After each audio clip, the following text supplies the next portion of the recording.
In the temple at the end of the world, Nox complains about the hero from another world defeating the demon lord he raised. He slams a chess piece down in anger. Rin adds that they're always armed with some special power and kill lords like nothing. In fact, the evil god has lost count the times he considered fighting the hero himself. Unfortunately, someone in his position can't meddle with humans lest he anger the creator. He knows this, of course, but it feels like the demon lord fell way too fast this time. It's true that his creation was defeated in record time. Because of this, the negative energy gathered was too little, and his energy is off balance. It was in the red, and he had to start doing something about it. She suggests that he recreate the hero before the creator does. If he does that, she can cast a curse on his soul that will stop him from being a hero again. Understanding that they can create a useless hero, the evil god quickly accepts. Later on, he asks the reincarnated man before if he has any questions. Haru had a stern and curt look on his face. They basically killed him to bring him into the evil god's own world. With that said, he questions if there's an actual reason they had to kill him. Since he's a higher being, he must have had the power to bring him there without taking his life. He's told that bringing his soul there is a requirement, leaving them no choice. As such, he had him die a sudden and regrettable death that would yield a lot of negative energy he can use for the spell. With the confirmation that he really was dead, the poor human's arms shook in bewilderment. There was nothing to do about it now. At least, he should receive some special skill as compensation for the trouble. Even if he's evil, Nox was still a powerful god. As various classes and abilities he could get flowed through the young man's mind, they called to him, saying they had something to give. Haru confidently vows to make it work, but was nonetheless expecting a cheat skill. To his surprise, he's instead granted a curse on his soul. The chess piece containing it floated toward his body, while he still tried to make sense of the words. As they can't have him running around and making a name for himself, he'll be given a status lock. He doesn't understand what this means at first, but it's exactly as Nox says, and he'll never grow beyond level 1. Haru was going to protest at the unreasonable terms, but he was already being sent away. As the chess piece broke, the evil god tells him to enjoy his new world while he can, refusing to explain even just a bit more before reincarnating the boy. The white pawn broke as the spell was completed. With so much divine energy, and most of the evil god's own power, even the creator shouldn't be able to interfere with his plans. Seeing him fall to the ground, exhausted, Rin called to her lord. Given a cane for now, Nox says he wanted to give the boy a low-level job, but with the rules of the divine realm, he'll be granted a third-tier class. Regardless of that, she's certain that he won't be able to defeat a demon king with fixed stats. They won't have to worry about him, as he likely won't even be able to defeat a weak mob. The god lied down, exhausted, and tried to leave everything in his familiar's hands, but he was forgetting an important step in the process. He was at his limit and just wanted to sleep already, but they haven't decided where the boy was going to reincarnate as yet. If they leave him, his soul will drift through the divine realm and will be discovered by the creator. As a mere assistant, she has no power to perform the ritual herself. While he was barely keeping himself awake, he knew he had no choice. Rin quickly brought a dartboard containing all the options they could have. She tells him to just throw the dart without a thought, except of course not hitting her with it. It's a necessary ritual that he has to perform even in his tired state, so she set it up and filled the slots to turn the boy into a slave. Nox yawned deeply, believing that his familiar had arranged for things to go according to his will. The dart is sloppily thrown and hits the board above her head. Since he fell asleep right after throwing, Rin was the only one awake to see the metal tip push right through the center of the target. He proves that he really is a god, and hits the 1% noble slot that should have been impossible. It was a tool made by his own divine powers, and there was no going back once the ritual was done. Besides, his stats are still fixed, so there should be no way for him to succeed. While his soul floated down, Haru remembered his past life as a teenager, and how the evil being reincarnated him with no explanation whatsoever. He was even cursed, but for what reason? What was the point of bringing him to a different world, just to curse him? It was dark, and he found himself shuffling under thick and heavy sheets. While questioning if he was really reincarnated and checking if he can move his body, he felt something soft. A woman woke up and apologized, asking if it was too cramped for him. It was Tina. He already knew her from his body's memories. In the 5 years since he was born into the world, she served the boy as his personal maid. Haru apologized to his maid, saying he just had a bad dream. To help make him feel better, she envelopes him in the warmth of her embrace, comfortingly promising to always be by his side. The tenderness of her body helped him drift back into sleep. Half a decade ago, she asked to be the exclusive maid of the child born that day, even vowing to take care of his education when the time comes. It was more than his family could ask for. But why would someone like her offer such a service? Holding the pendant on her chest, she says she's been waiting for him to be born for a long time already. Looking at the sleeping child, She says it's been 5 years since then. Later on, Haru exclaimed in surprise. He expected the evil god to turn him into a slave, but there he was, a noble living a lavish life. As for his curse, he should be able to overcome it with knowledge. Just then, Tina announced that his breakfast was ready. It was a simple but delicious spread of food on the table. To his surprise, he's offered some mayonnaise, which he didn't expect to be in that world. It tasted amazing and was handmade by the attendant herself. In fact, many people can make it, as the recipe is actually widely known. He didn't expect there to be a recipe for such an earthly thing, and he finally realized what might have happened. She confirms that a hero from another world brought it there 100 years ago.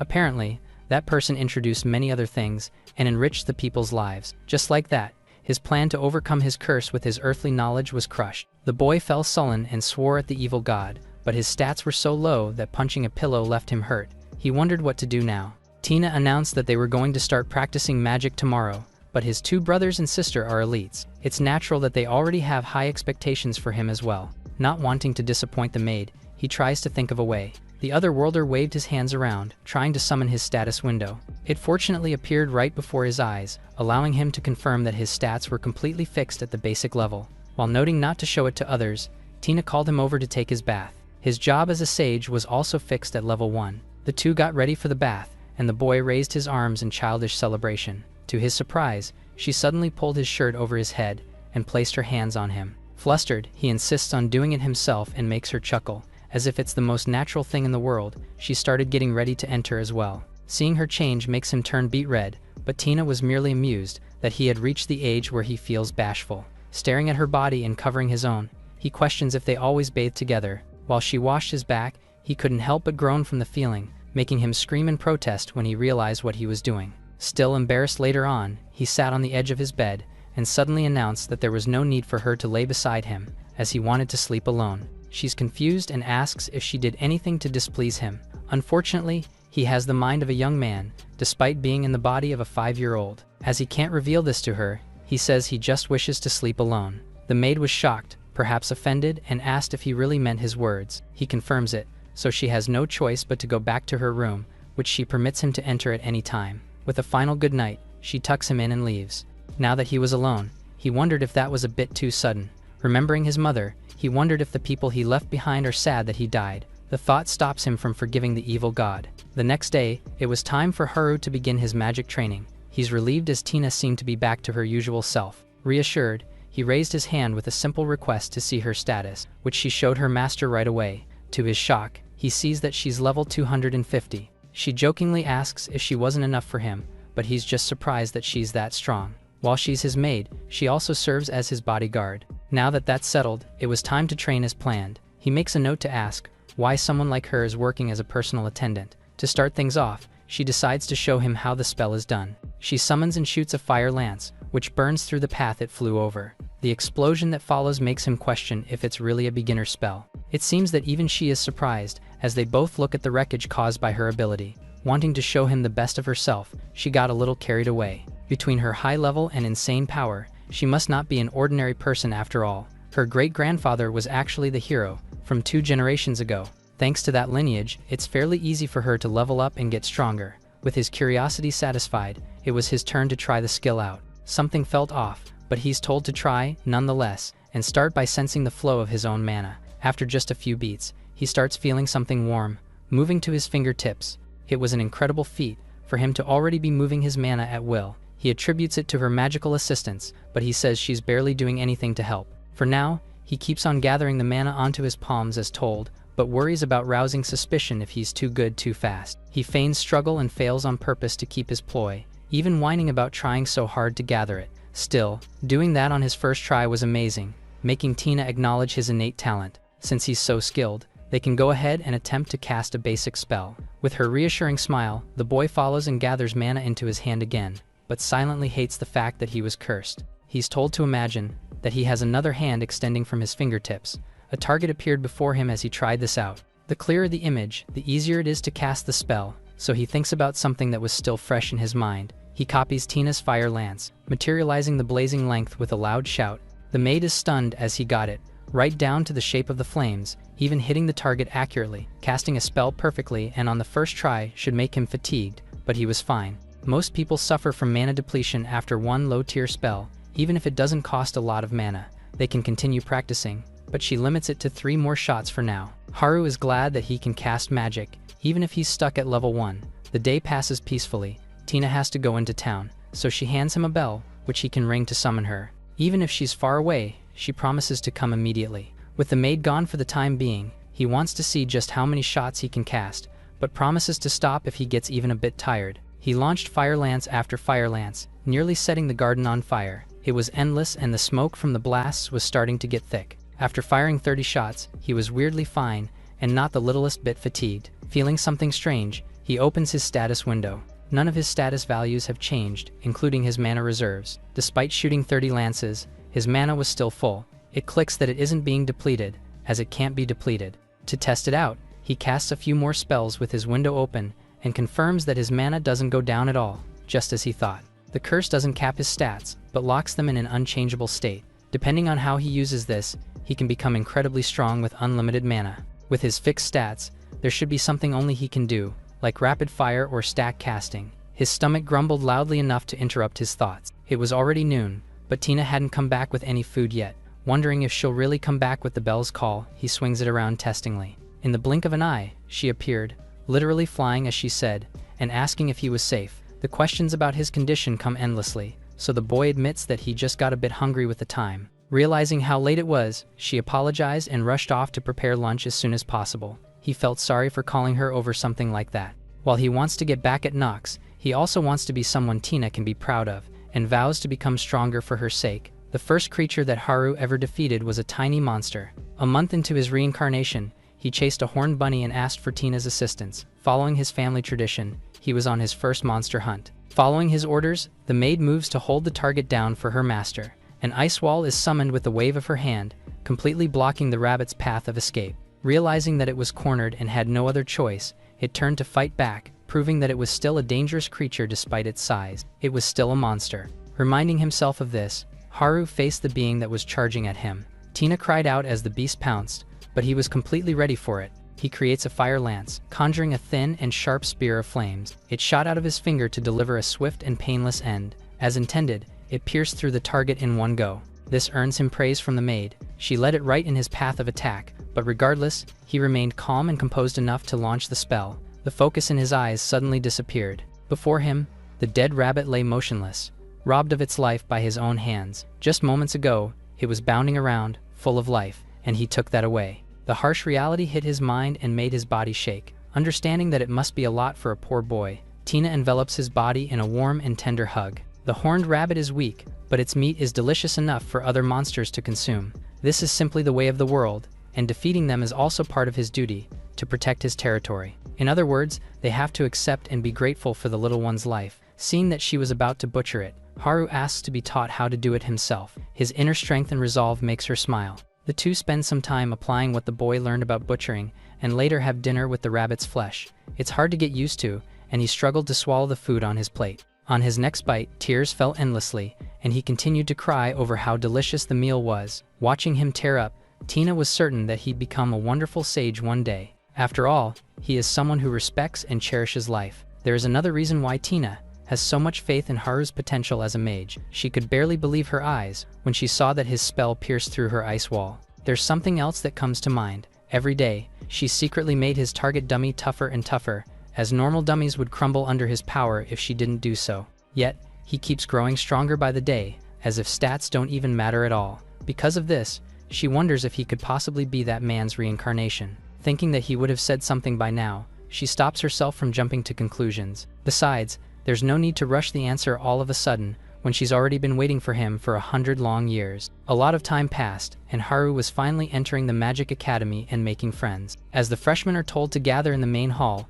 people start shuffling, and a girl named Luna accidentally bumps into another student. She's immediately called a clumsy idiot. Despite her apology, the curses and swearing kept coming.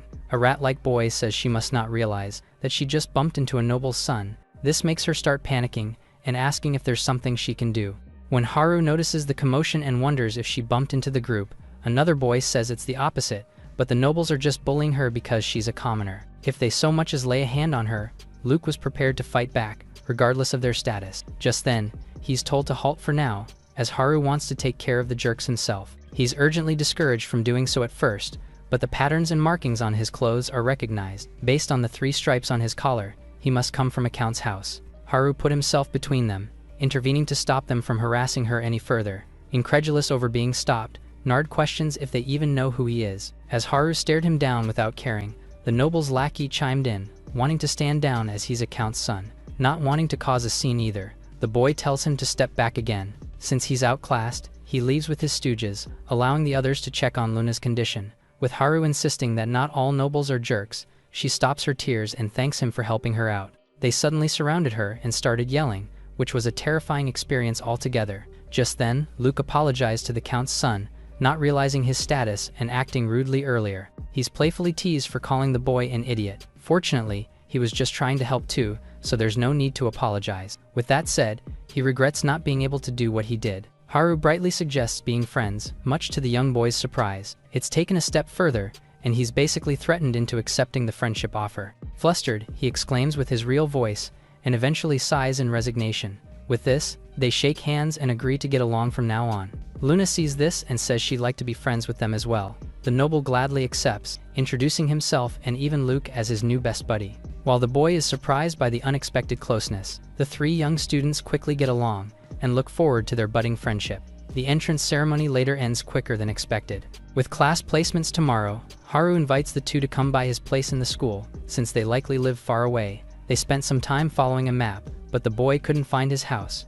At one point, Luke stops and points at the house in front of them, asking if it's his. It was a mansion, and it was so lavish that the noble was in disbelief. While his friends were in awe, he wanted to scold his father for overdoing it. Tina senses his presence and appears by the doors to welcome him home. Noticing the guests, she's introduced to the new friends her master made today, and she couldn't be happier that he's being amiable in just one day. Since they're there already, he'd love to have dinner with the 2 of them, so the maid asks them to relax in the living room while she prepares a meal. They exchange some small talk, sharing their hopes of being in the same class during the placements tomorrow. What they don't notice is Tina overhearing this short conversation. The next day, the 3 are delighted to find that they were all in the same class. As Haru denied the possibility of his father pulling strings to make it happen, they made their way to their class's designated room, which seemed fancy for freshmen. For now, they decide to head inside to officially start the day. Upon entering, the 3 are met with a particularly small group. With all 10 of them present, the other students introduce themselves, starting with Rifa and Mel, who were eager to be friends. Following them were a couple of students with scales on their bodies, Yoko and his big sis Ryuka. Sheena, a girl in temple clothes, introduced herself, and it was as if Haru was the only one who could see her tail wagging behind her. 2 identical girls, Mei and Mai, came next. Finally, it was time for the trio to cleanly and brightly end the introductions. They recognize him as the son of Account's family, but he insists that he's just a plain old student there, so they can forget the matter of status. As Rifa smiles at his humility, the others ask if they were given such fine accommodations because he's Account's son. He doubts it in general, but thinks that his father might have had a hand in it somehow. What's more, they are the only group that doesn't have a teacher's name listed. While they talked about this, someone approached from the halls, making their heads turn. Haru notices a familiar figure walking through the door, and he stands up in shock to find Tina in their classroom. She corrects him and asks that he address her formally there. With this, his housemaid introduced herself as their instructor, who looks forward to a great year with them. With Tina's introduction, Sheena recognizes the name as the hero who led the savior and slayed the demon king a century ago. She confirms that she is indeed that person, sending the entire room into disarray. Her level isn't high just because she's some descendant, but is actually a hero herself. As for her age, she coyly refuses to answer the rude question. Just then, Rifa raised her hand with another question. Her tale is legendary, even among the elves, but she should have disappeared with the other heroes. Understanding their doubts about her identity, she lays their skepticism to rest by showing her status window in front of class. She was level 250 already, so why would someone like her volunteer to be their teacher? To that, Tina says that she was bored. Simple as that. It's an underwhelming reply that confuses the students, so she shares how she is actually Haru's personal maid in the family. With him in the academy, her time in the mansion grew dull, so she applied for a teaching position. The boy notices her gesture with her hands, something she does whenever she's lying. He wonders what she's covering up this time. Moving on, they talk about the mandatory battles with the other classes, which are held every month throughout the semester. As everyone is sure to give them a challenge, she encourages them to do their best. Fortunately, the academy is a wonderful place, and they even have full access to the establishment's biggest library. If there are multiple battle requests, a match against the stronger class will take priority. In other words, they'll likely end up battling with upper-class men all the time. It would be pretty tough to keep up and take control of the students, but with Tina teaching students who are full of potential, she's sure they'll be fine. Haru wonders just where her confidence in them is coming from. To start their lessons off, Tina has the students introduce their magic to the others. For that, she's prepared some targets, which they can hit with all their power. Haru notices that they're the same targets he's practiced with ever since he was little. The others worry about giving it their all, but she assures that it'll be okay. From there on, they'll face the matches as a united class, so understanding each other is imperative. Understanding her sentiments, Rifa volunteers to go first.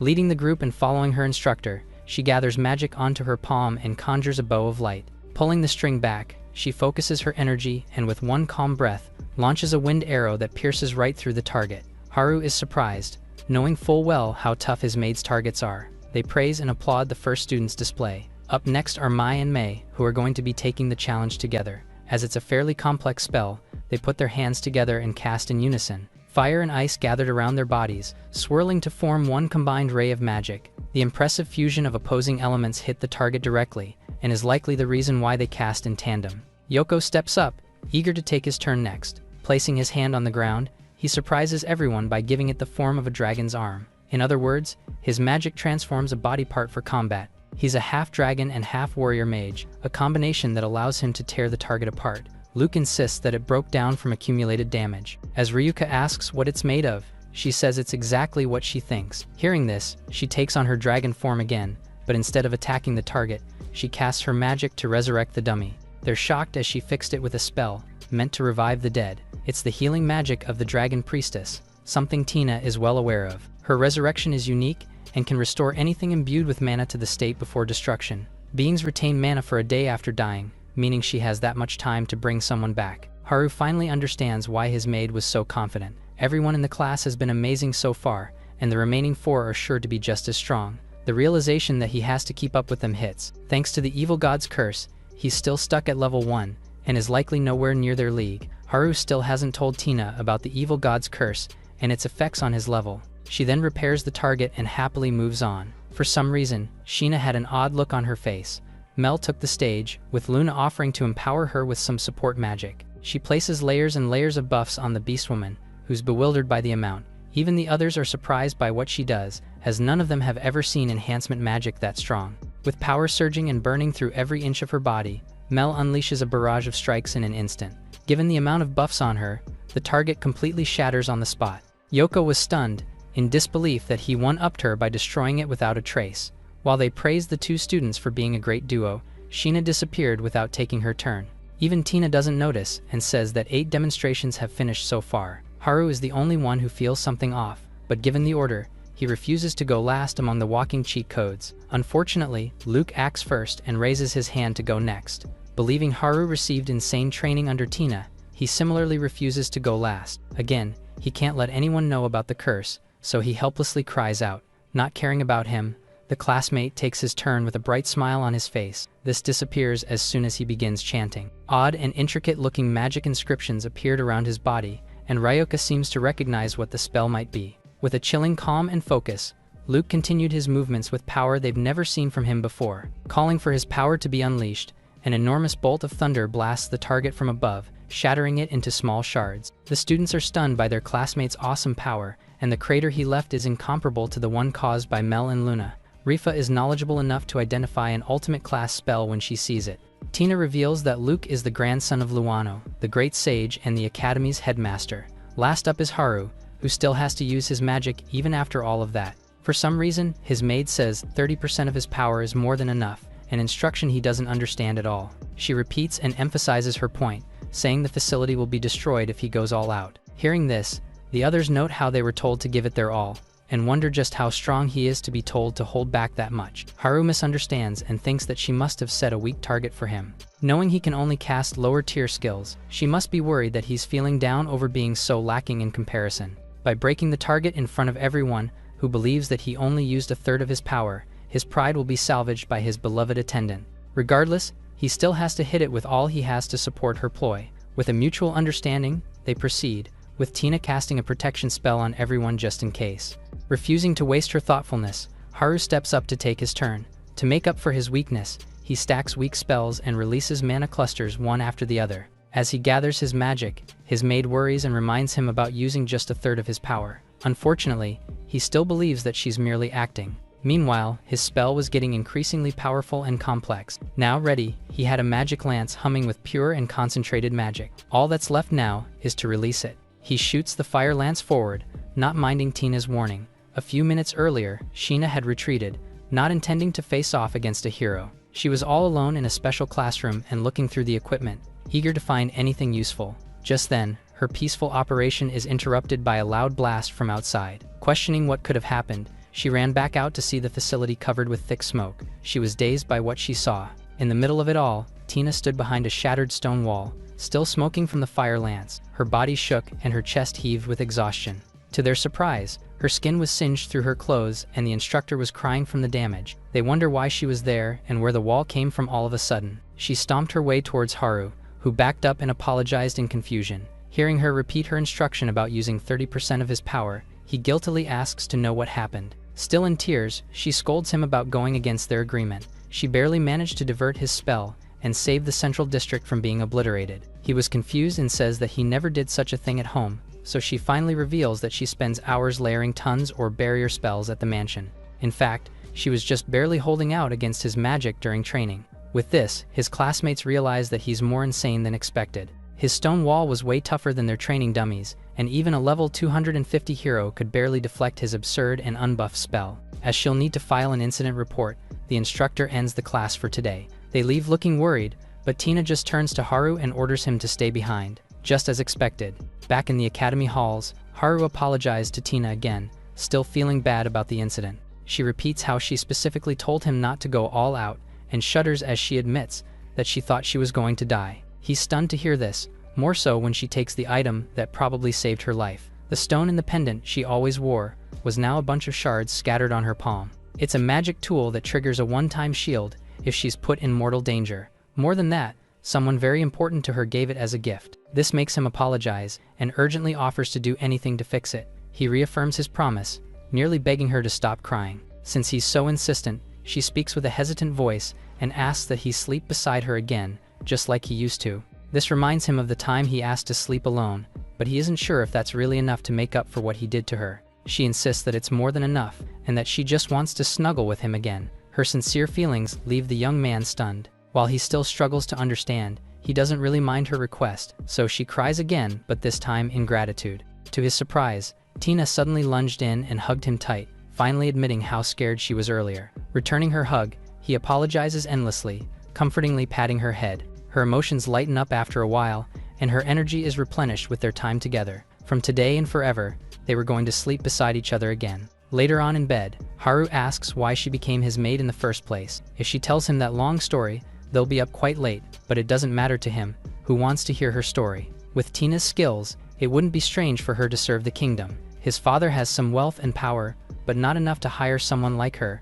who has been rejecting invitations from the state. In this era, there are no heroes summoned from another world, so even the government can't control her, who rivals one's power. A long time ago, she fought alongside the summoned heroes to defeat the Demon King. Among them, there was someone she deeply admired. He wasn't the central figure in the group, but whenever he heard of a town being attacked, he was always the first one to rush to their aid. That was the type of person he was. As such, they gained courage from seeing him face monster hordes all alone. Although he wasn't the one who dealt the final blow to the Demon King, she always saw him as the true hero. Before she knew it, she had already fallen in love with him. Unfortunately, their world required summoned ones to return home after fulfilling their duty. He eventually reciprocated her feelings, despite making it seem like he didn't have any. While asking if they became lovers, a vivid image flashes through Haru's mind. Flustered, she explains that their relationship didn't progress all that far. It means she probably doesn't have much experience, a thought that makes him a bit happy. Their happy times came to an end when the Demon King was defeated by the party. He tried everything he could to stay in their world, but there was no way around their laws. As a direct descendant of another hero, she has first-hand experience when her great-grandfather also returned home. The stone he broke earlier is the protective tool her lover gave before he left. One day, she felt the birth of someone who carried the same mana as he did. It was his birthday, and she believes that Haru is the reincarnation of that very hero. Tina sensed someone with the same magic as her hero being born in their world. She believed that moment that Haru was the reincarnated soul of her love. She could not be wrong about identifying that magic. However, Haru doesn't have such memories. He is a reincarnated soul, but he belongs from another body and not from the hero, and Tina knows this. There were times she wished that Haru was the one she was looking for. When she was watching how he strived to be better and train every day, she saw glimpses of the man she fell for. Over time, she came to love Haru for who he is. She then leans closer and gives him a hug, confessing that the one she likes now is him. Haru clasps her hands and vows to get stronger, even stronger than the hero she dreamed of. He will protect her and the world, and so he hopes that she stays with him. She agrees to staying with him forever. Haru found new goal in his life, and he promised that he is going to get strong, stronger than the hero who defeated the Demon King. Just like the hero, Tina loved her. He will be strong enough to protect her. The next morning, Tina opens the curtain at the window. She tells Haru that breakfast is ready. She then leans closer to him and lightly touches his face. She closes her eyes and bends, giving him a heart-fluttering kiss. Blushing, she looks forward to their time together. Haru feels the same and aims to be the strongest level 1 sage and be Tina's hero. The next morning, Haru and Tina greet each other. Haru noticed that the lawn is already finalized, surprised by how fast it got fixed. He comments that they have the best craftsmen in the palace that worked through the night. He asks Tina if the training hall he wrecked is still being under repair. She answers that the hall is already fixed as well and good as new. Since he still has a class, he bids her goodbye and goes about his way. While looking at the repaired lawn, it crossed his mind that being able to use every element's magic must be great. Tina's first lesson and introduction with elemental magic was a wild first day at school. Fortunately, his status as the Count's son managed to somehow save him. He is worried what might happen if everyone finds out that he is only at level 1. He arrives at the classroom and still contemplates to use every tool that he got to survive the academy. Right now, he has new goals to fulfill, and that is what's important. Since he is still in deep thought, he is surprised to hear someone whisper to him that his magic yesterday was beyond the normal. When he looks back, Sheena is referring to him, who tells him that she has been there since long before he arrived at the classroom. He suddenly remembers that Sheena wasn't at the training grounds yesterday and didn't see her magic. She freezes for a while and then smiles, stating that he had already seen her magic. She explains that her magic involves masking her presence, making it hard for anyone to detect her. It is not that simple though, as she uses a much higher tier spell, and this helps her dodge physical attacks easier. Since not many can use the spell, it is considered a rare ability. Haru seems confused and asks if she wields another power because of her tails. The girl is surprised to hear this, since it is rare for someone to see her tails. He confesses that he has seen her tails since yesterday, but didn't have the chance to bring it up.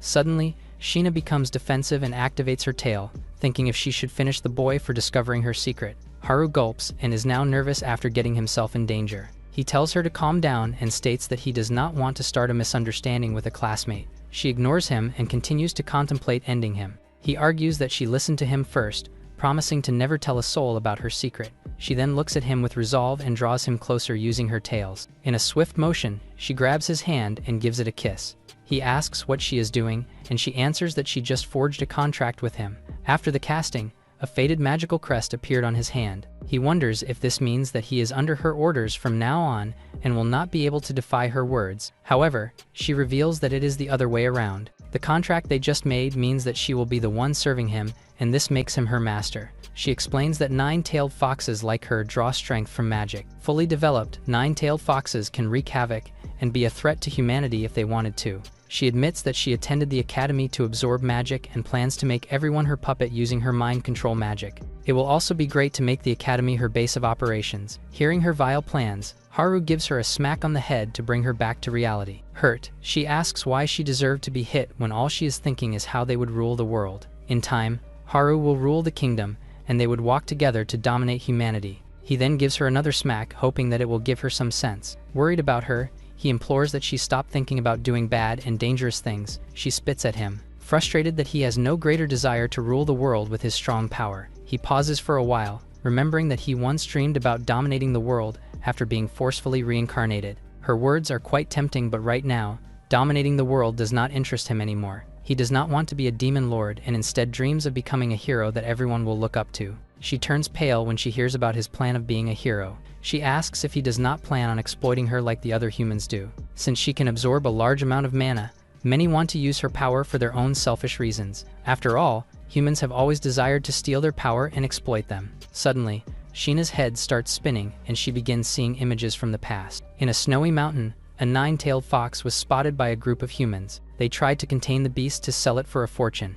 As Sheena struggled to get away from them, the humans started to target her mother and killed her on the spot. She wailed for her mother, but her voice got muffled by her captors. Because of her dark past, she began to hate humans, especially heroes. The 9-tailed foxes suffered an unfortunate fate because of them, since they chose to eliminate their race or possess their power while it was still immature. Seeing her pain, he tries to console her by gently patting her head. He gives her his word that he will never tell anyone about her real identity, emphasizing that he has no intention of exploiting her power. Hearing this, she realizes that she wasted a contract since he has no plans of using her. He offers that they break the contract, reiterating that he has no desire of making his classmate his slave. However, she reveals that she cannot break it. She reveals that since she used one of her tails to cast the spell, it is too strong to break from her end. When asked if Haru can break it himself, she explains that she also made it impossible for him to dispel the contract in fear of him harming her. The contract starts showing itself to Haru. From what he understands, Sheena must obey all his orders as long as her life is not in danger.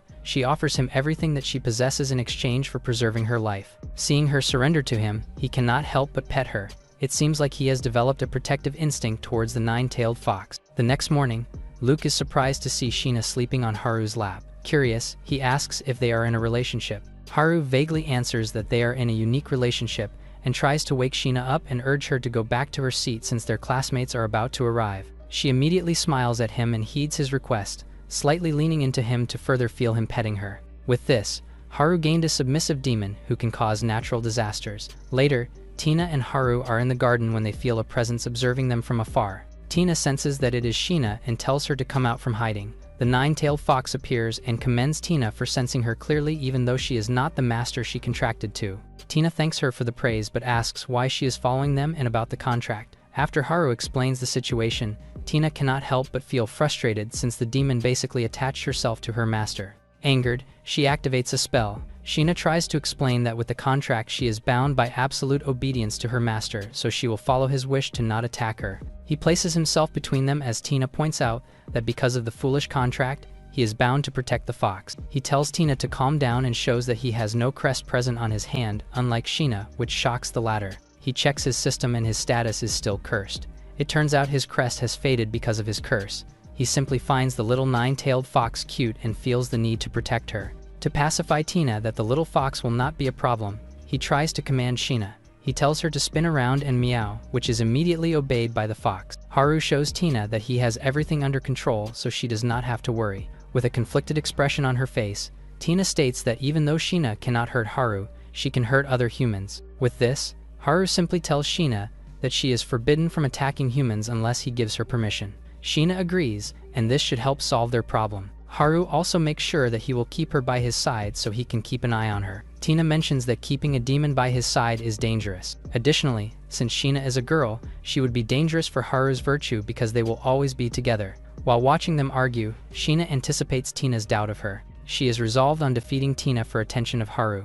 Even if Tina is the personal mate of Haru, still she just has to attach herself to him and make sure that he leans on her instead. Next, she needs to conquer Haru and find a way to monopolize him. Once night falls, she will use her charms on her master. The mere thought of getting closer to Haru makes her smile mischievously. The night falls and Tina is already in her sheer nightgown. She marches towards her master's bed but becomes frustrated when Sheena beats her to it. Sheena explains that the safest spot for her is next to her master. She also questions why Tina seems like she is planning to sleep next to Haru as well. Tina admits that she will sleep with Haru, but the fox points out that it is wrong since she is their teacher at the academy. Frustrated, Tina replies that there is no rule in the academy that forbids her to be with her master. Wanting to rest, Haru calls Tina to sleep on the other side of the bed. Hearing this, Tina immediately perks up and moves closer to him on the bed. He then tells Sheena to scoot closer and they finally fall asleep. The next morning, Tina wakes up early to cook breakfast. She then takes a look at her master sleeping peacefully beside Sheena in her fox form. Feeling warmth in her heart, she smiles at him thinking that she cannot be mad at her innocent master. Later, Sheena is now awake and takes a peek at Tina who is cooking breakfast in the kitchen. The 9-tailed fox glances at the food prepared and comments that it looks delicious. Tina offers her a bite which Sheena accepts. The girl munches on the dish and is delighted when the waves of flavors burst inside her mouth. She states that she has never tasted anything that flavorful in her life. Tina tells her that the dish is Haru's favorite. The girl pauses for a while and looks at the dish in front of her. Tina sighs and offers to teach her to cook the meal, as if reading her mind. The nine-tailed fox brightens up just thinking that she can also make a delicious meal for her master. Tina smiles at her and promises to teach her since she will be staying in the same mansion as her master. Later, Tina is teaching Sheena the dish. The girl drops many eggshells into the bowl, but it is not a bad start for her. Next, she carefully pours the egg mixture into the pan. Tina tells her that the tool she is using is made of copper, which has excellent thermal conductivity to make the egg fluffy. Moments later, the dish is already done, and Sheena tastes it first. She is amazed that simple eggs could transform into an elevated dish. After successfully teaching her how to make an omelet, Tina is excited to teach her how to cook dishes with broth later. The fox imagines what Haru would tell her once he tastes her omelet. She then asks Tina if their master is still sleeping. The maid answers that he should have just finished running and practicing magic in the backyard. True enough, when they look below from the window, the boy is already practicing how to fire magic. Tina recounts that he is such a tenacious kid since he was 5 years old. She fondly smiles at the memory and reveals that the reason why there are such potent defensive barriers around the mansion is because of her master's unshakable resolve. He is always ready to learn new things about magic and practice it. He is quite a hard worker. This is one of the reasons why she loves Haru so much, and Sheena agrees, starting to like the boy even more while observing him. After his training, Haru enters the mansion and is greeted by his 2 servants. Sheena excitedly shows him the omelet she just made. He is surprised that Tina taught her the dish. The maid chimes in, saying that she cannot let the fox stay there for free. He takes a bite of the omelet and is immediately impressed by how it was perfectly cooked. Sheena is delighted to hear that her master liked her cooking. With this, a new member has just joined their growing family. A few days later, Tina announces in class that a class match will be held in 3 days between the freshmen and the 7th years. Since they are up against the seniors, they cannot help but feel nervous. Tina adds that it is a 5-on-5 gauntlet match. She tells them to believe in their own power since she knows that they are stronger. Later, the freshman representatives are Haru, Luke, Rifa, Mel and Yoko, and they are up against the 7th class representatives comprised of Nard and his lackey. Both classes line up facing each other, while Luna, who is watching from the audience, is surprised to see familiar faces. The seniors mock them for looking so pathetic, demanding that they give up their nice classroom that Haru's father surely pulled for them. Luke recognizes them as the bullies who harassed Luna at the entrance ceremony. Haru agrees and adds that they seem to volunteer to fight against them to get even.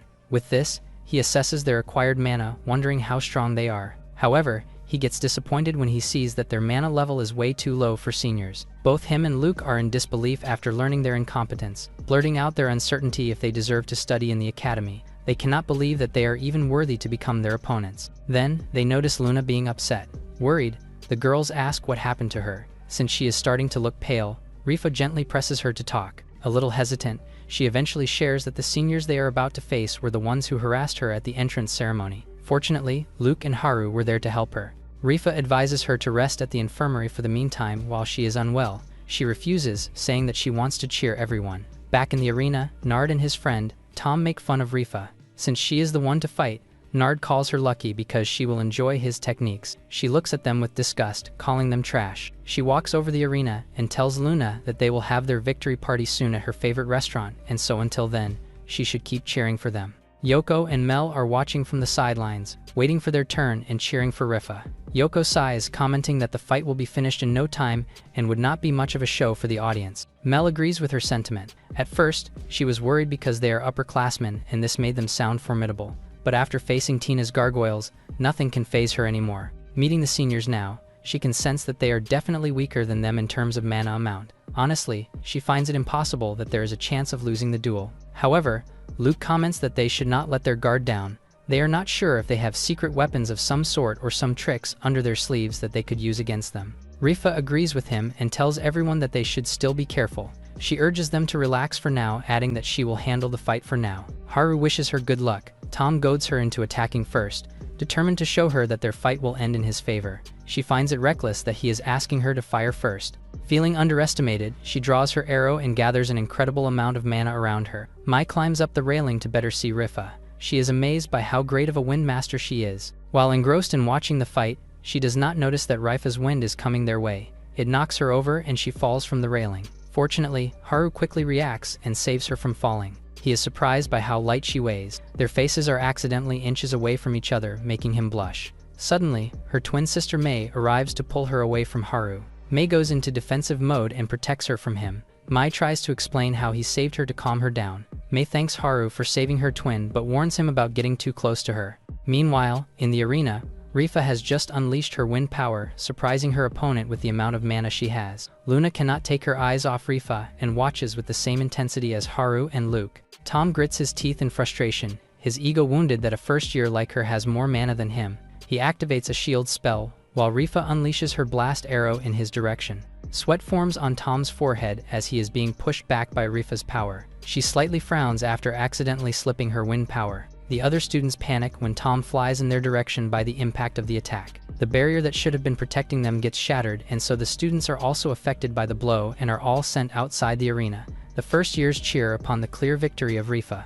Impressed, Tina walks over to the arena and praises her student for wiping all her opponents in a single move. She adds that there is no way some random teacher's barrier could stop her student's magic, sending the teacher on edge. He calls the attack foul because it came from outside the arena. However, another teacher points out that the victory still belongs to the first years because the other members of the 7th years are now all unable to fight. They never expected a teacher's barrier to be shattered by a student's spell. Insulted by this, the teacher declares that the other 4 students injured were not officially part of the contestants. With this, he calls for another student named Edgar, saying that he is up. Sleeping, the student suddenly wakes up confused that he gets a turn. Now up, he passes the book covering his face to his classmate, Rika. She updates him that Rifa just defeated 4 of their classmates and that they were demanding a rematch. Since the freshmen agreed, they should send another batch of seniors to fight them. Even though he has no right amount of sleep, Edgar has no choice but to fight. Meanwhile, Tina commends Rifa once again for her incredible spell. She then asks her to withdraw and have Yoko duel the next representative from the seniors. Ryuka grasps her brother's hand, saying that he has to win even if it means dying.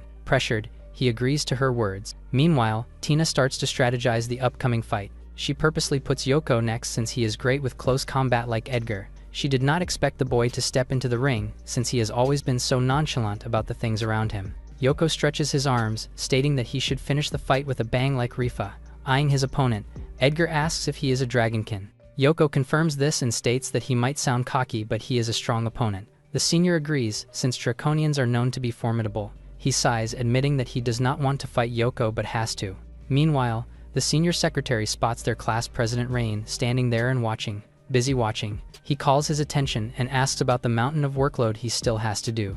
Rika looks at him, feeling bad he has to stay up all night because of his duties. Rain assures him that he can finish the paperwork on deadline. Back in the arena, Edgar has his focus on the audience and mumbles that he refuses to lose to anyone but their president. Clueless, Yoko is confused at first but chooses to focus on their fight instead. He wants to show off a bit in front of his classmates, and so he unleashes his dragon form. He lunges at his opponent, declaring that he will wrap up the fight in a single blow. He strikes Edgar with his dragon claw, but the senior manages to put up a barrier before he can reach him. With this, Edgar seizes the opportunity and strikes him while his guard is wide open. Yoko falls unconscious after the attack, hailing Edgar as the winner for the round. Ryuka rises from her seat after seeing her brother knocked down, worry etched on her face. Ryuka rushes to the infirmary to follow her brother, stating that he is a fool for lowering his guard down. However, Haru points out that he did not lower his guard. Edgar is just simply a stronger opponent.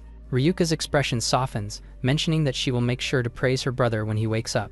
Tina agrees with Haru on his assessment of Edgar. The young man is one of the Academy's elite sages, and he is even on the student council. When asked if she can predict his movements, Mel admits that she can track his movements, but his decoy attacks are what is difficult. Tina tells Luna that it is her turn to fight. The student is shocked since she is not a good fighter. The teacher suggests that they use her buff spells to provide support for Mel while she is up against Edgar. Confused, the student asks if the buff can actually pass through the barrier, and if support magic is allowed during the fight. While Luna is providing support buffs for Mel, Tina emphasizes that giving support to the combat types is only fair. She adds that only students from the same class can help. With this, Luna did not hold herself back when powering up Mel. Edgar seems amused by the way things are unfolding. He is now up against a beast and an enchanter. In honesty, he just wants to sleep, so he must make this fight short. Mel declares that she will avenge Yoko. The senior laughs at this, pointing out that they are the ones who wiped out their representatives first. He then senses that his team is using support spells for him too. Rain notices that they are using the same cheat and states that Edgar hates these kinds of things. Rika points out that the match is over since the teacher stepped in and broke every class battle rule. Mel can absolutely feel Luna's support spell bubbling inside of her. It feels amazing, and she can tell that her power is boosted because of her. She plans to go all out so her classmates' effort will not go to waste. She then leaps and raises her fist against the senior. She strikes with incredible speed, but Edgar manages to block all of her attacks. She accidentally hits another decoy, which helps Edgar to evade her fist. She clenches her jaw in frustration. The young man is not only using decoy spells but can perfectly detect her movements, which hinders her from landing a blow on him. Fortunately, Luna gives her an extra boost, which keeps her going. She unleashes another attack and thinks that it landed, but it turns out to be another out-of-bounds strike that breaks the barrier once more. Enraged, she spits at him for always dodging and not even attacking. Edgar goads her into landing at least a single blow. He has a buff spell on his legs that makes his movement much faster. This makes him even more confident and sends Mel on edge, and she unleashes an aerial kick at him. The kick lands on another decoy, which frustrates Mel even more. He commends her for having strong legs. Seeing her opponent unfazed, she acknowledges that if the fight goes on, she will likely lose. So, it shocks her when he voluntarily gives up and declares defeat. He is out of mana and strength, and he is completely spent. He then tells the referee that he is officially forfeiting the fight. Other than this, he just hates using support during the fight since his victory would not mean much now. Since no one else can still fight, the referee declares that the match is over and the winner is Mel. She walks up to Edgar and asks why he forfeited the fight. He apologizes to her for not finishing the fight, but admits that it was a pretty fun fight. Tina regrets that Haru and Luke did not get the chance to showcase their abilities. Haru assures her she does not have to worry about it since they're Class 1. Luke chimes in, mentioning that he is not sure if he could have beaten him. Haru states the same for himself, since there were a few spells that he wanted to try but with no guarantee that he would pull them off. Meanwhile, the teacher rushes to Edgar, angry that he made him a decoy. With the injury very evident on his face, the teacher lashes out, asking why he used him as a decoy. Edgar ignores his anger, so the man threatens to punish him severely for using him. Just then, Rain appears and accuses the teacher for blatantly cheating in the fight earlier. He points out that his secretary recorded something very interesting and shows it to him. After showing him cheating, Rain tells him to stop harassing Edgar, who just refused to cheat in the game. He then grins at Edgar and comments that he is as grumpy as ever. Upon seeing the senior, Rifa comments that he is familiar to her. Tina tells her that he is none other than Rain, the student council president. He must be familiar to her from when he gave the freshman welcome speech. He is known in the academy as the strongest mage. Hearing this, Haru contemplates that if they ever face the man, it would definitely be a challenging fight. He then asks Tina if they have the chance to actually win against Rain. They just have to train intensely, and this will surely be attainable. Mel feels the tiredness in her bones from non-stop training ever since they enrolled in the academy. It comes to a point that she does not want to do anything and just wants to lie in her bed. Luna enters the room and cheerfully greets her. She then gives her a box of Valentine's chocolates as a sign of friendship. Mel pauses for a while and realizes that the special day slipped her mind. Valentine's Day became a custom in their world that was influenced by the heroes summoned from another world that have also enriched the lives of the people there. Since chocolates can be easily made in their world, the tradition of giving it during a special day was easily recreated. Realizing her mistake, Mel marches out of the classroom and bumps into Haru. Luna apologizes on her behalf, saying that she has been spacing out ever since the match has ended. She then greets him good morning and hands him a box of chocolates as a sign of gratitude for saving her during the entrance ceremony. Since he is quite special, she adds a little extra chocolate for him. The boy expresses gratitude for receiving chocolates from her and remembers that he has not received chocolates from Tina and Sheena. Just then, the twins Mai and Mei enter the room and accept chocolates from Luna. The twins are quite surprised by the gesture since they are clueless about Valentine's Day. Hearing this, Haru realizes that the twins are not human beings. Remembering his interaction with them earlier, he can say that they are definitely otherworldly. Mai expresses that they should give Haru chocolates as well as a sign of gratitude. However, Mei disagrees, still grumpy about the incident earlier. Curious, Haru wants to know why Mei is so indifferent to him. The morning begins peacefully as Tina greets everyone. She brings out a freshly prepared chocolate cake, drawing admiration from them. She asks for help handing out desserts, and the others quickly agree. Suddenly, Haru hears Mel's energetic voice as she returns. She arrives carrying trays of hot chocolate, adding to the festive mood. Tina finds her timing perfect as Luna helps Mel to distribute the drinks. Suddenly, Rifa is surprised after noticing a gold coin hidden inside her cake. Tina reveals she placed a lucky prize inside on purpose, prompting Rifa to react emotionally and treat it as a treasured blessing. The girls happily look at Rifa as she feels her emotions. Haru reflects on how Valentine's Day was introduced by summoned heroes long ago, using chocolates as a way for friends and lovers to express their feelings. Letting friends and lovers express their hearts and strengthens their bonds. A sudden realization hits him as he checks his hands. Haru finds it funny that the girls give chocolates just like in Japan, until he senses something strange and wonders if he's missing something important. Haru panics when he realizes he didn't receive a single chocolate from Tina, recalling how she always gave him something first every year. He tries to reassure himself that Tina must have prepared something special. Convincing himself not to overthink, he heads home back at the residence. Time passes quietly, and he is disappointed that nothing happens yet, until Tina finally appears at Haru's door, asking for a moment of his time. She apologizes for being late, and explains her preparation for the special technique took longer than expected, triggering Haru's confusion. Tina nervously presents her handmade chocolate meant only for him, while Haru can't believe that it is something the heroes from 100 years ago passed down to them. Tina shyly admits that she feels embarrassed since it's their first Valentines as lovers after all. She anxiously asks if she did it right. Haru sincerely praises the chocolate, saying it's amazing as he silently thanks the summoned heroes from a century ago. Tina is visibly relieved and overjoyed by his reaction. Then she asks him to go ahead. Suddenly, Sheena bursts into the room without warning, asking if Haru is okay. Chaos erupts as she proudly announces her own chocolate creation, prompting Tina to react in shock and embarrassment. Later that night, Haru reflects that every chocolate he received this year was absolutely delicious. Inside the academy dormitory, late at night, a board game match reaches an unusual state with no space left for the black piece. Mel realizes the board has been completely flipped to one color. Luna is shocked after she wins as Luna praises her for being strong. After so many rounds of losing, Luna decides not to hold back in the next round. The game resumes as she confidently places her piece. The next day, Luna explains that she invited Mel for a sleepover to cheer her up. Haru tries to console Luna as she feels bad enough about Mel. Silently, Haru notes that Luna isn't just good at board games but also sharp-witted and knowledgeable about magic. Even in class, Luna breezes through difficult questions with ease. Yoko and Mel struggle more with theory despite strong physical ability. Haru reflects that the class itself is unusually intense. Meanwhile, at the student council room, Haru remarks that there's a lot unusual about the first-year class. Luca, the headmaster's grandchild, already wields grand magic as a freshman. Luna is identified as a spellbreaker from an unfavored class who still entered the elite academy. Rifa is mentioned for defeating 5 top-tier seniors at once. Mel is noted for fusing martial arts with magic. Meanwhile,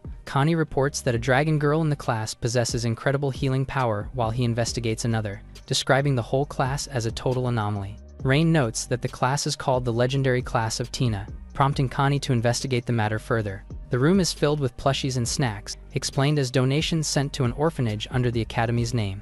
Meanwhile, someone is surprised Sheena is a demon, prompting her to confirm that she serves Haru faithfully as her master. Her status proves she is truly a demon. Luna is shocked to learn Yoko is level 99. She explains she does no evil unless ordered by her master. She reveals her specialty is mind control magic. Sheena adds she could enslave lower-level beings if she wished. Luke and Yoko confidently respond that they are both fine, shocking Haru. Rifa reveals that Sheena could have taken her down since she is just level 80 after all, prompting Haru to feel relieved that he made a pact with Sheena before she did anything rash. Meanwhile, Ryuka shares that she is level 62, while Mai, Mei, and Mel are all level 60. Luna admits she's only level 52 and is amazed by everyone else. Suddenly, Haru senses something familiar about the situation. Ryuka reassures Luna and explains that her growth is exceptional for an enchanter support class. The group praises Luna for always saving them, telling her to be proud. She happily agrees and thanks them as Haru feels left out. Thanks to Haru, Luna says that they can study without fear of Yoko's mind control. He laughs, saying Yoko acted on her own. Silently, he wonders what he should do next, until he decides it might be time to reveal his own level. Haru notices that everyone is sharing their status screens except him, realizing he can't keep his secret hidden forever. Worried about his curse being revealed to everyone, Haru is determined to apologize to Tina for keeping quiet. He finally finds the courage to reveal his level, but Luke stops and insists that there's no need to show Haru's status as he doesn't want to see it. Haru looks surprised by his reaction. Luke admits that before enrolling, he believed only the headmaster could be stronger than him in the academy. He recalls meeting Haru and realizing just how wrong he was about his own assumptions, acknowledging that Haru is far stronger than he is. Silently, Haru finds the misunderstanding in favor of him. Rifa agrees with Luke, making Haru unable to explain himself any further. Yoko casually explains that chasing after high goals too seriously can ruin a person, while Ryuka agrees and admits she doesn't want to see his status either. Haru relaxes, saying it's hard to show something like that after everything they discussed. Meanwhile, the class arrives at one of the training sites managed by Academy, deep inside the Steel Forest, where the class will take place. As they walk through the grounds, Luke says that this area is usually reserved for 5th years, with monsters still roaming nearby, and despite their surprise at being given permission, they are told to begin training solo. Hearing that today's lesson involves fighting monsters, Yoko casually suggests turning it into a contest to see who can take down the most. Rifa finds his idea fun and suggests teaming up. Luna feels worried since she can only provide support, but Luke asks her to partner with him instead. Yoko decides to pair with Ryuka, while Rifa and Mel team up. Mai and Mei decide to pair up as sisters, confirming their teamwork. Sheena states that he'll naturally pair up with her master, while he happily agrees. Someone suddenly questions whether they plan to fight at all, teasing him for slacking off. Tina appears out of nowhere and notices that everyone has gathered and is ready to begin, scaring Sheena. Rifa looks at her with nervousness in her voice. Tina warns everyone to be careful and hands him a bracelet for emergencies, along with a whistle. Haru inspects the bracelet with surprise as Tina plans a hunting competition all along. Yoko admits he overheard the idea and found it exciting. Tina explains that the magic device records both the number and rank of monsters defeated. She clarifies that defeating monsters won't raise their levels, and that the exercise ends at noon. She adds that cooperating or competing both have value beyond simple experience. With a cheerful clap, she announces the official start of the training. Yoko and Mel dash forward into the forest, ready to begin the hunt. The group realizes they have drifted far away from the others while moving through the forest. Sheena energetically brings up the idea of hunting the nearby monsters, clearly eager to act. As they walk together, Haru asks if her mind control magic can work on monsters, hinting at a different approach. They discuss how troublesome it is to find a monster that can actually be controlled, weighing the practicality of the idea. Haru calmly steps forward and begins forming magic in his hand, signaling that he will handle the situation himself. Haru extends his hand as a fire orb forms, its heat spreading while Sheena watches from behind. She calmly observes the glowing ember, recognizing its stability and control. Haru shapes the fire orb further, treating it as a core while reinforcing it with additional elements. The magic begins to shift, the flames twisting as the orb starts taking on a beast-like form. The transformation intensifies, the fire fully warping into a living shape as the power surges outward. Sheena is shocked after seeing Haru summon a horse. He reinforces it with layered magic, adding resistance and armor to stabilize the construct. The weapon continues to evolve as its structure hardens, focusing on raw piercing power. Haru coats the weapon with wind magic, sharpening its speed and penetration. The process finishes with the completed fire lance crackling with energy, ready for use. Sheena freezes in shock as she realizes something unexpected is happening right in front of her. She reacts strongly, recognizing the spell and realizing it's far beyond what she first assumed. Multiple fire constructs finish forming around Haru, showing that he has created more than just one. He raises his hands and sends the Fire Knights forward, commanding them to hunt the surrounding monsters. The creatures move in unison as it becomes clear he is controlling several high-tier summons at the same time. Haru notes the summoned knights wielding fire spears, explaining that the weapons were shaped to match their forms. Sheena immediately worries that Haru is pushing himself too far by maintaining so many advanced spells at once. She casually asks if he wants to draw a bit of her mana, treating the situation far more lightly than expected.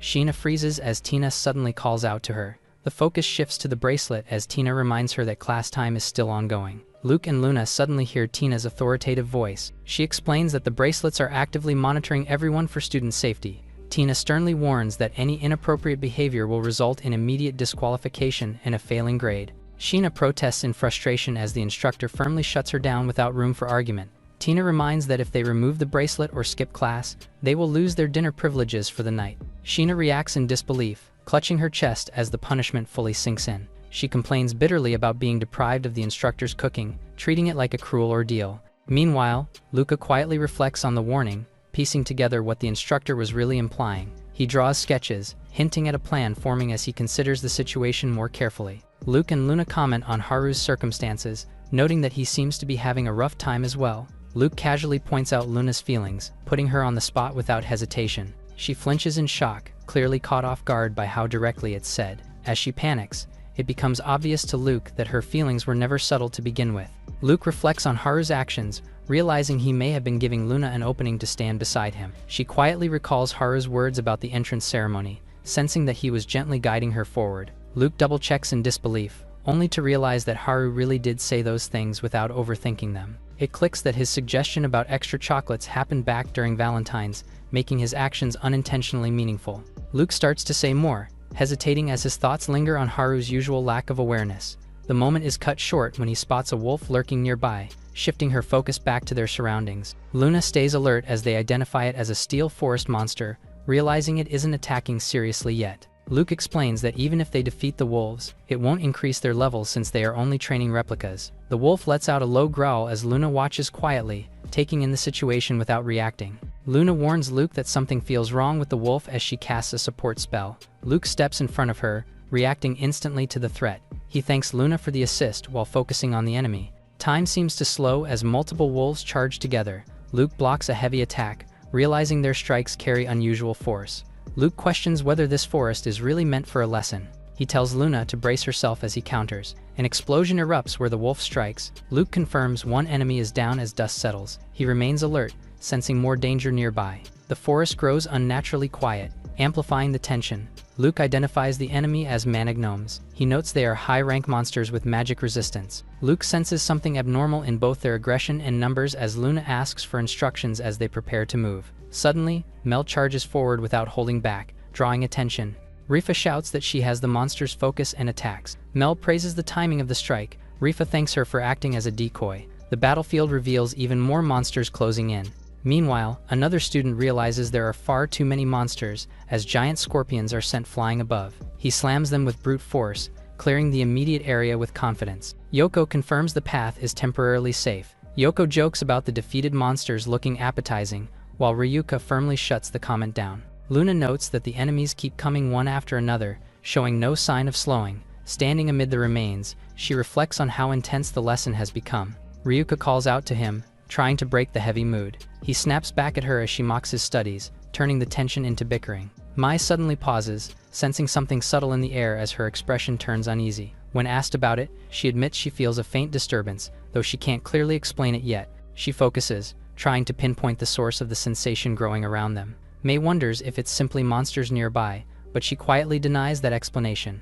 Mai compares the feeling to the presence of a powerful lord she once sensed before, hinting at something far more dangerous. Mai reasons that the Fire Spirit King wouldn't be present in a place like this, deepening her concern. She adds that the sensation feels even stronger than Lord Ifrit's presence, leaving the others confused. As they move on, someone checks on Mai, worried that she might not be feeling well. Meanwhile, Tina's system shows the monsters acting strangely, confirming that their behavior is abnormal. She firmly rejects the idea that this is normal, realizing something is seriously wrong.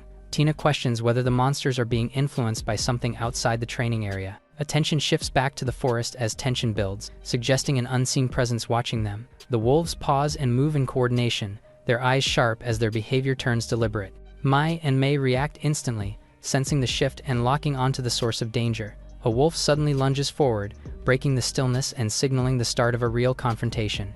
Rin observes from the sky, calmly sensing an unfamiliar mana lingering in the area. She confirms that the source is definitely within the forest, narrowing down the threat's location. A strange magical disturbance spreads through the area as several figures with strong presences come into view.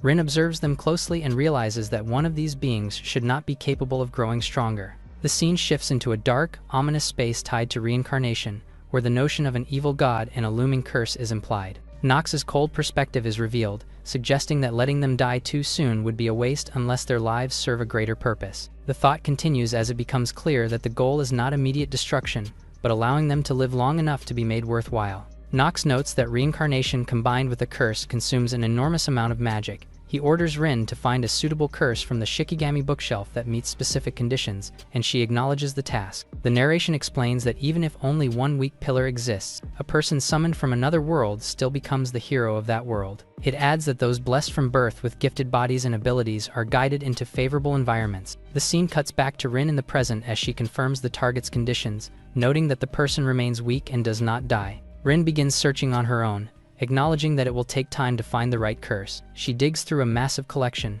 realizing the curse she's looking for is of significant magnitude. A specific curse book is pulled out, raising the question of whether a curse that fixes someone's status is too simple. Rin discovers that the curse was hidden on a secret shelf, nearly overlooked despite its power.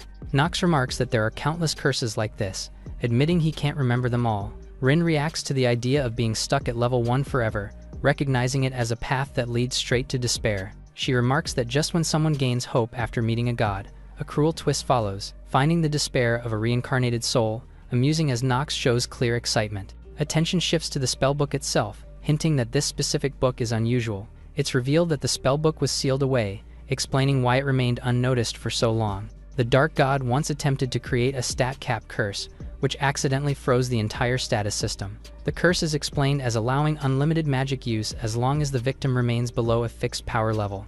It's revealed that the Dark God originally meant to gift it to a loyal follower, but after so much time passed, he completely forgot both its effects and existence. As a result, the status fixation curse was ultimately cast onto Haru.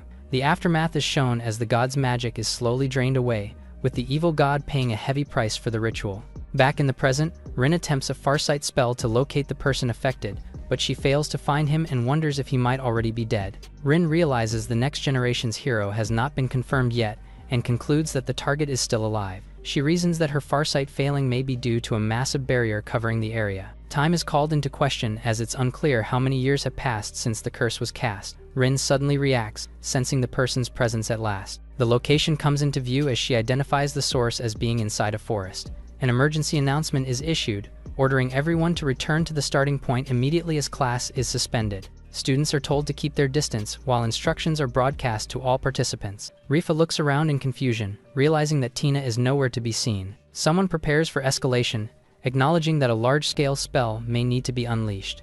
Tina stands ready as monsters begin moving, warning everyone to stay alert. Tina steps forward and calls out, noticing Rin nearby. Rin appears suspended in midair, her presence marked by a strong magical aura.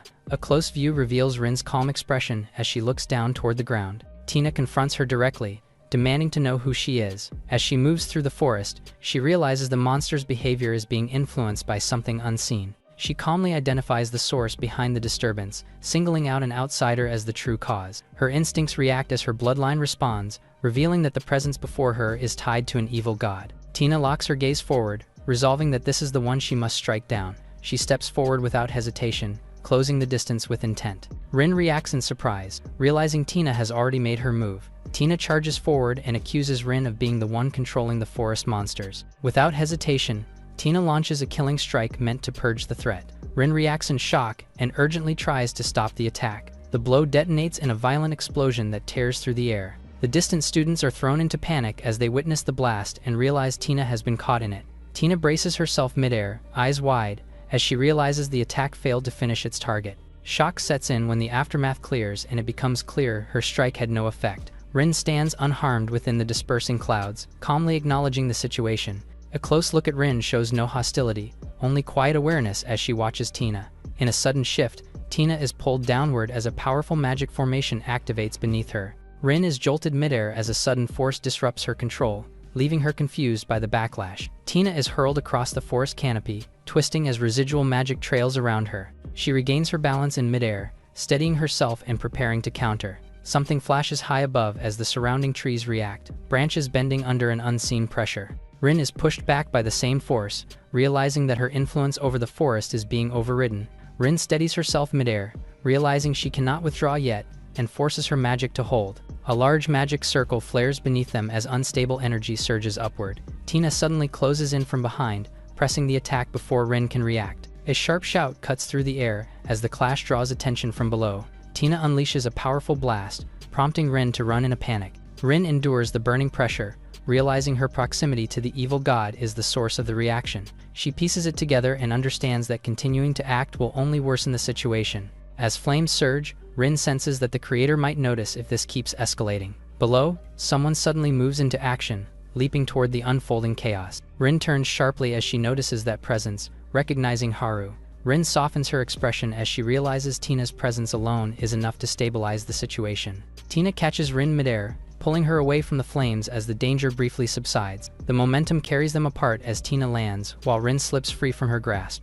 Rin quietly entrusts Tina with protecting the others, forming a final spell with calm resolve. With a faint smile, Rin prepares to act on her own, hinting at a parting gift as Tina looks on. Tina senses something wrong as a sharp chill runs through her, her expression tightening in alarm. A blinding surge erupts ahead, and Tina instinctively reaches out, shouting for it to stop. Her eyes widen as she realizes the attack has already broken through, striking too fast to intercept. From the chaos, a monstrous figure emerges, and Tina reacts in shock as the threat closes in. The creature hurtles downward uncontrollably, warning that at this rate they will crash straight into the ground. Sheena cries out in shock, calling for Tina as she reaches toward the chaos. From a distance, the students spot a falling silhouette, realizing in disbelief that it might be Tina. Haru's eyes widen as he senses something is terribly wrong, panic setting in. He looks up and shouts Tina's name, watching helplessly as she continues to fall. Suddenly, Yoko appears and orders the monster to let go of Tina. As they plummet through the air, the masked monster drags Tina down with him while Yoko dives after them from below. Closing the distance, Yoko cocks his fist and shouts in fury, calling the monster out as he prepares to strike. As they fall, the monster swings a powerful downward punch toward the masked monster while Tina is caught between them. Yoko closes in midair, locking onto the monster with a sharp gaze as confusion flashes through his mind. He twists his body and launches a flying kick, but the monster doesn't even look like it's reacting yet. The kick lands hard, the impact bursting outward as the monster's body jerks from the blow. Watching in panic, Yoko shouts for Rifa to save the teacher as they continue plummeting. Rifa reacts with irritation, planting her hand down as she prepares to intervene despite the chaos. Tina spins helplessly in midair, her body completely inverted as he loses control. Rifa shouts in frustration, telling him to say something before jumping, then urgently calls out to Mel to catch Tina. Mel charges forward without hesitation, yelling for them to leave it to her as wind spirals around her fist. She kicks off a tree at full speed, launching herself upward to intercept Tina mid-fall. Mel crashes through the trees, branches snapping as her momentum tears a path downward. She twists midair and reaches out, barely closing the distance as Tina continues to fall. Mel finally catches Tina and absorbs the impact as they slam into the ground together. Ryuka rushes over in alarm, calling out to Tina when she sees her lying motionless. Mel immediately demands healing from Ryuka, realizing that Tina has already lost consciousness. Tina lies unconscious as the students check her condition, realizing something is seriously wrong beyond visible injuries. Yoko is called over urgently as Ryuka supports Tina and tries to keep her stable. Ryuka senses something unnatural and quickly identifies the cause as poison rather than physical damage. Yoko steels himself and stays alert as the situation turns more dangerous than expected. Nearby, the monster clenches his hands silently, hinting that the threat responsible is still close. Yoko realizes Tina collapsed because of poison, confirming the attack's true cause. Suddenly, Yoko is stunned when Luna shouts a breathing technique. She activates multiple buffs at once, reinforcing defenses, boosting power and speed, and deploying layered guards. Yoko calls out to Luna, thankful for the power-up. He warns to keep distance from the monster, concluding they'll need overwhelming force to break through his defenses. In a flashback, Yoko struggled to move and realized he couldn't push himself any further in his current state. As Ryuka joked about winning by forfeit, Yoko was scolded to stay down while he admitted he's become dead weight.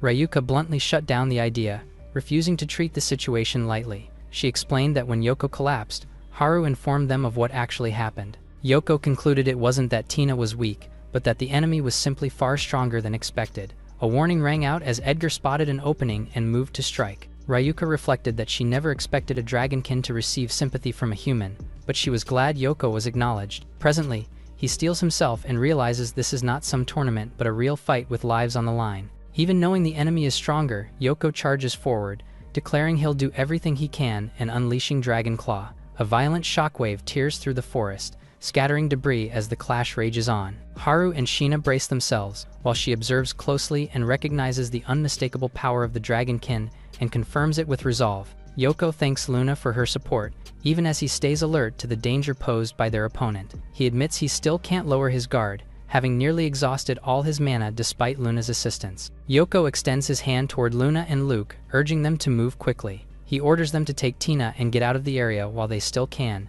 as the ground continues to crumble. Suddenly, Haru warns Yoko about something behind him. He turns at once, channeling power into his arm as he braces himself. The enemy shifts again, their movement signaling another imminent attack. The ground erupts violently as debris and pressure surge outward, forcing everyone to brace themselves. Luke and Luna freeze in shock, sensing something far more dangerous approaching. Haru steps forward instinctively, raising his hand as he locks his eyes on the threat. A heavy presence lands, the monster's feet sinking into the earth as ominous energy radiates outward. Sheena narrows her eyes and confirms it without hesitation that the enemy before them is a demon. The monster stands calmly, its massive body radiating menace as it fixes its gaze on Yoko. Luke shouts and unleashes Thunderbind, lightning bursting forward to restrain the demon. Crackling chains of electricity wrap around the monster's body, striking hard as the attack lands. The demon grins beneath its mask, unfazed, its many eyes gleaming with amusement. Someone urgently yells for Yoko to fall back as the demon retaliates with overwhelming force. Yoko realizes the truth that when a dragonkin transforms, its scales harden like steel, and only someone at his level can buy them time. The monster flexes as the lightning chains strain and spark, its body barely restrained. Yoko tightens his stance, sensing danger as the pressure suddenly shifts. Sheena shouts in alarm as his mana surges sharply, urging Yoko to fall back at once. Footsteps enter the scene, and Mei reacts in disbelief, mentioning first about a red-clad woman and now a demon too. Watching from the sidelines, Mai and Mei hesitate, questioning whether they should really help him, and decide to keep observing for now. Mai suddenly pauses in disbelief, calmly reasoning that if Haru can't handle even this much, then there's no point worrying further. Mei adds that it simply proves Mai isn't worth making a pact with, her expression firm and unimpressed. After a brief pause, they quietly agree, choosing to stand back and see how things unfold. Mai softly addresses Haru, triggering a flashback as he asked her why she was calling him that again. She recalled the aftermath of the training ground incident, showing the damaged academy building. In the memory, Mei praised Haru for how amazing he was back then and boldly asks if he would make a contract with her, affirming that he was Lord Haru for her. Mei was gently teased for being too strict with calling Haru Lord, while it was pointed out that even Sheena formed a contract with him herself, and controlling a nine-tailed fox at such a young age was already impressive. A brief flashback highlighted Haru unleashing overwhelming flames, emphasizing the sheer magnitude of his power. Mai excitedly said that if she could form a contract with Haru, she would definitely become something incredible. Mei hesitated, quietly starting to say Mai's name as her expression turned serious. She responded calmly that she can say that only because she has never made a contract with a human. Mai apologized softly, admitting she got carried away as her expression eases. She reassured Mei that she would never force her to make a pact, reminding her that she wanted to choose carefully this time. A reflective scene showed Mai staying by Mei's side, wishing she would someday meet a water mage she truly wanted to contract with, and recalling how they once hoped to share the same contractor together. As their hands parted, the moment lingered, showing quiet acceptance and growth. Mei reflected that while the feeling was a little lonely, she was glad her older sister had finally learned to let go. Presently, Mei hesitates, her thoughts trailing off. She declares that if everyone is truly in danger, then they'll jump in and fight alongside them, standing firm with resolve. Mai turns to her, calling out her name as he processes her decision. She brightens immediately, agreeing enthusiastically with Mei. They decide to move closer without delay. Mai's wolves suddenly react, baring its fangs as she asks what's wrong. She senses danger and warns that something is coming their way, realizing the magic feels on par with Lord Ifrit. The wolves tense as a powerful presence draws closer, its approach accompanied by an oppressive heat. Mei admits she isn't as skilled with flames as Mai, yet even she can clearly feel the intense mana approaching. From a distance, a red-clad figure appears through the heat haze, watched closely by the wolves. A knight clad in radiant armor appears, flames swirling around him as his presence scorches the air. Mai stares in awe, calling it beautiful as she senses an overwhelming purity in the fire before her. A unicorn-like spirit manifests in the forest, glowing as it lets out a sharp cry under the blazing light. Shocked, Mei questions what just happened, realizing the phenomenon wasn't magic and recalling legends of something similar. A subtle movement of a hand hints that the mysterious force has already vanished as suddenly as it appeared. Mai is called out, her attention snapping back as she turns to respond. Fired up, Mai declares that she needs to see the truth for herself. Convinced, she reasons that if that power truly was Haru's spell, she'll ask him directly to form a pact with her. Mei hesitates, quietly considering the possibility as doubt and curiosity mix in her expression. The thought lingers that if Lord Haru can wield water magic as well, everything changes. Even knowing that staying with Mai forever is impossible, the thought still lingers in silence. Mei admits that just imagining it makes her chest ache, wishing it could have been real. Mai presses forward, determined not to let go of her sister, refusing to fall behind. Suddenly, movement erupts as the monster charges in, cutting through the forest with force. Caught off guard, Yoko reacts instantly, his eyes widening as he senses the incoming threat. He suddenly notices the scales on his arm cracking, realizing the dragon's skin has been damaged. In the next instant, he twists his body and counters, barely keeping up with the monster's blinding speed. A sharp strike lands, injuring him as the force tears through the exchange. Rifa's name is shouted in shock as the moment freezes, signaling an abrupt turn in the fight. The severed, scale-covered hand crashes to the ground, ending the clash on a brutal note. Yoko braces himself, gripping his wounded arm. Yoko grimaces as he realizes that even the demon's attacks are laced with poison, worsening his condition. Luke and Luna react in alarm as they sense the danger escalating. Haru is stunned, while Luke tightens his expression as he begins forming a spell. He releases his attack, unleashing Light Whip. Luke swings the Light Whip, collecting Yoko without hesitation. Someone suddenly calls out urgently to Haru, asking him to hurry and figure out something about the demon before it's too late. Luna panics, warning that if the demon keeps this up, everyone there will be killed. Frustration boils over as Luca clenches his teeth, admitting that no matter how hard he tries, he just can't act fast enough. Luke shouts at Haru to use his power if he truly has it, pushing him to act. The latter hesitates and admits he already tried casting a spell, but nothing responded.